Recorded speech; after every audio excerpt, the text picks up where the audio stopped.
إيه الوقت إذا راح والله ما يرجع، وتنظيم نهارك تعيش مرتاح وتحقق أحلامك. الدقيقة اللي تضيعها اليوم ممكن تندم عليها غدوة. النجاح ما يجيش بالصدفة، يجي بتنظيم الوقت والتعب. خلي الوقت اللي يفيدك وخلي تضييع عادة تنساها. لازم تكون إرادة، تكون مجاهدة النفس باش تقوم وتواصل في هذه الحياة وأي عمل تحب تعمله.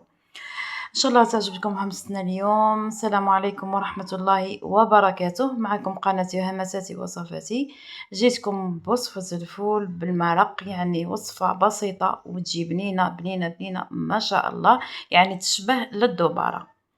نبداو بسم الله. أول حاجة يكون عندنا الفول، نكونوا غسلناه مليح ونظفناه وصفيناه في الكسكاس.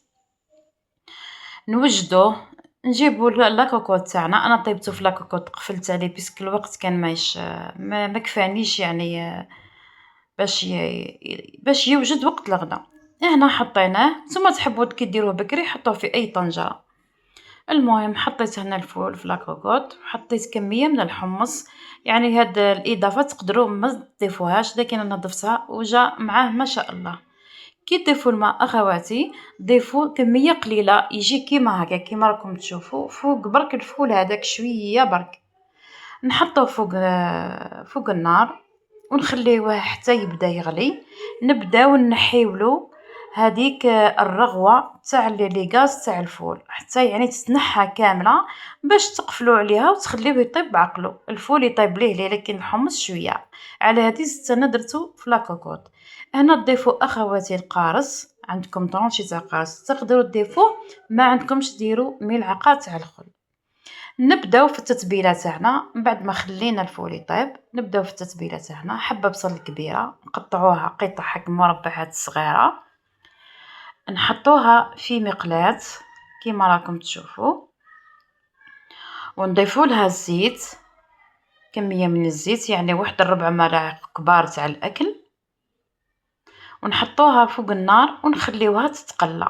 والاخوات المصريات حنا كي نقولوا نحطوا الحاجه تقلى يقولوا نشوحها، يعني نحب نوضح لهم فقط.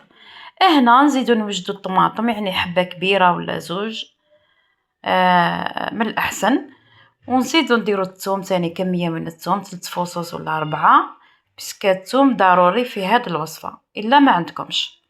نديرو كميه من الملح، ملعقة صغيرة تاع الفلفل الأسود، ملعقة معمرة مليح تاع راس الحانوت، واللي عنده كزبورة تاني مرحية يقدر يضيفها. ملعقة تاع الكمون ضروري أخوتي، لكن ملعقة صغيرة ما تكتروش. هنا 3 وريقات راند حطيتهم. تكون البصلة تاعنا هنا تقلات، شوفوها لازم تكون باللون الذهبي باش تجيكم هذيك لاصوص بنينة، يعني الطعم تاع الأكل تاعنا في التقلية. كي تقليو الحاجة مليح لاش ما يكونش فيها لحم ولا دجاج تجي بنينة. زدت ضفت الطماطم وضفت الطماطم المصبرة، نزيدو نقليوهم مليح مليح حتى ينسجموا مع بعضهم واحد 5 دقائق ماكسيموم ولا 10 دقائق. وتكون النار ناقصة أخواتي. مام الفول خليوه على نار متوسطة، ما تزيدوش النار عليه. هكذا من بعد ما طاب لي الفول انايا جبت التتبيله تاعي وحطيتها فوقو هكذا، نخلطوها معاه مليح مليح. انا صورتكم فوق الطابله لان ما قدرتش نصور وهو قاعد يطيب تما نصور وحدي. هاني ضفت التتبيله ونخلطوها ونردوها ماكسيموم واحد 10 دقائق 5 دقائق. كي تشوفوا هذاك المرق يعني نقص واختار يعني. ومن بعد نرجعوها فوق النار ونخليوها تزيد يعني يدخلوا هذوك المواد في الفول تاعنا. والمرق يعني حتى تشوفوا المرق ثقال، يجي داك المرق ثقيل. ضفت قرن فلفل حار كما راكم تشوفوا.